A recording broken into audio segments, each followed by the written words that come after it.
Hi everyone, my name's Eon, for those of you who don't know me.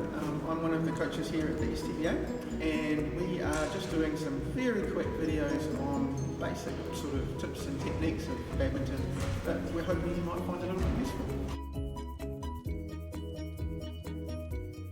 Hi everyone, welcome back. Today we're going to look at one of the three basic grips. So badminton has three basic grips, I've probably mentioned this, and here's one of them. So we're going to start with the one that most people use all the time, and that's called a panhandle grip. It's called a panhandle because if this was a fry pan, that's how I'd hold it, or maybe like that. But the way you use a panhandle is when you're facing the net and you're square on, and you want the face of the racket to go like that. So remember I said the shuttle goes where the racket's pointing? Well, this is how you get the racket to point straight back where the shuttle just came from. And this is called a panhandle grip. If you have a look at how I'm holding that, all my fingers are facing forward and my thumb's on the side of the racket. The main thing about a panhandle grip is don't hold it really tight. All the badminton grips are played really, really loose. So what you need to do is make sure, if I turn side on, you can see how my hand is really open. That's what you want, because when you hit it, all you do is tighten your hand and look at the racket snapping forward. That's that lovely little net kill that we see. You can step forward into the shot and do that, or you can drop down and do that, but it's all done with the fingers. If you think about it, we play with this grip at the front of the court, shuttle's coming in really fast, you haven't got time for a big swing.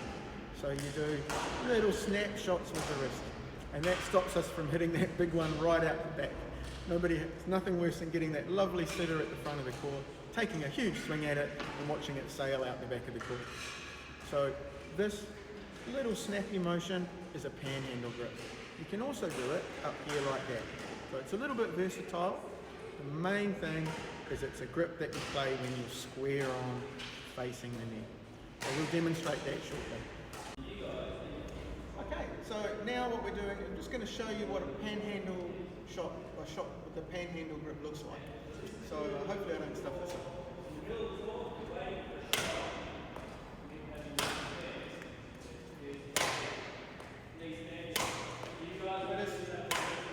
What's happening? Just using my wrist to do the work. Like that. But if you look at where the racket is, it's facing the net. And I'm square on. And I'm just flicking my wrist because this grip is nice and open. If I hold it really tight, watch what happens.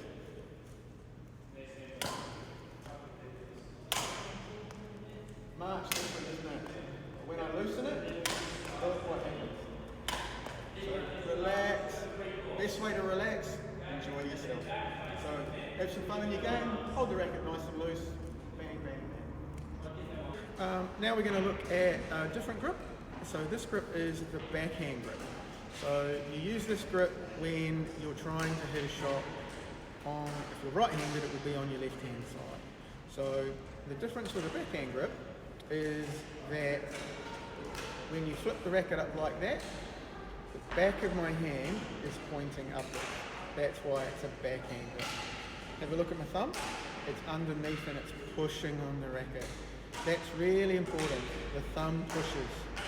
Okay? Notice that my hand is quite loose and open as well, and that's so that I can flick and use my wrist when I play the shot. But the thumb is doing all the work. That's where the big shots come from, it's where the little shots come from, and it's where the cross stroke come from. So this is called a backhand grip. If you look down the racket, you look at your racket, there's a little diagonal on there. That's actually where the top of your thumb pushes. So if you want to know if you've got a good backhand grip, hold your racket at 45 degrees, put the thumb on top, and then flip it up that way. Your thumb should be pushing. We'll demonstrate what that looks like in a second.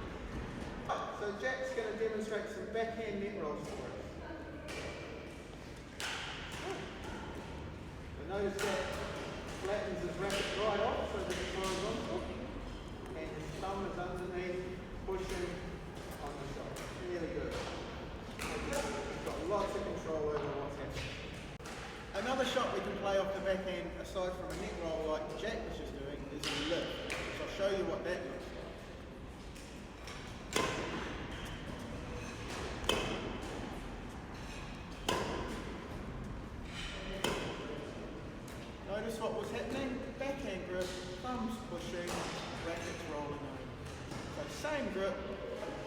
completely different shot, which is really useful when you're trying to trick your opponent.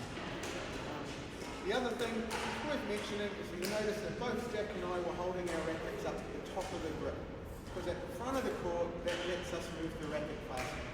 When we want more power, we hold it at the bottom. So that's again letting that racket move. We're going to look at forehand grips. They are the bane of everybody's life because generally speaking the first thing we do when we learn to play badminton, when we grab the racket, is we grab it like that. And that's that panhandle grip that I talked about before. It's great if you're square on, but it doesn't have a lot of power. And in badminton, especially at the back of the court, we want power. And part of that is how you hold the racket. So I'm going to show you how you get a forehand grip. Obviously a forehand you play on the forehand side. If you look at my racket, I've got it straight up and down. And what I'm going to do, I'll hold it out here, I'm going to shake hands with it. And when I do, I've pretty much got a forehand grip. Notice the V between my thumb and my finger is on the inside of the racket, on my midline. That means that I've got a forehand grip. If it's like that, and that V is in the middle, that's a bit of a panhandle grip. We don't want that. We want it like that. If I flip it up this way, notice we go 3 fingers, then there's a bit of a gap before my thumb and my forefinger. What happens is these 2 fingers, they control the racket, they steer where it goes. These 3 fingers at the back, they give it the power when I grab it really tight. So we've got control and we've got power. The last thing that's really important about forehand is that you have a nice big gap in there. I'll hold it up that way. See all the space in this part of my hand? That's so that when I hit it, I can tighten and use my wrist.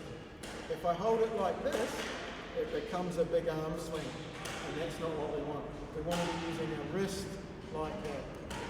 So really slowly, see how my wrist is rolling? It's nice and loose and then it tightens up.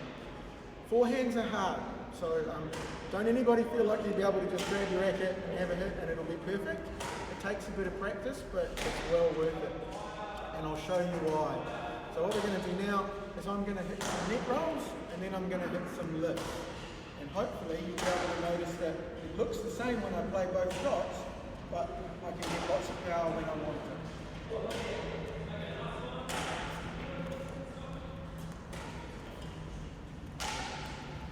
Now you'll notice the racket's really flat. I've got lots of control over the head of the racket, so I can take the pace off it or I can put the pace on it when I wanted to. And as a result, I can play really nice tight shots. When I want a bit more power, it still looks the same.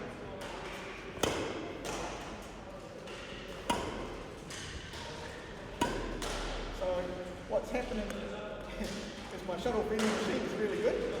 But what's happening is that I come in like that, and then I tighten and I roll at the last minute. And because I'm nice and loose, I get a really snappy, rolling action, and that's where my power comes from. So that's the forehand grip.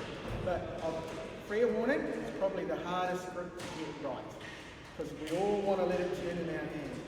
So it takes a lot of practice. I hope that's useful.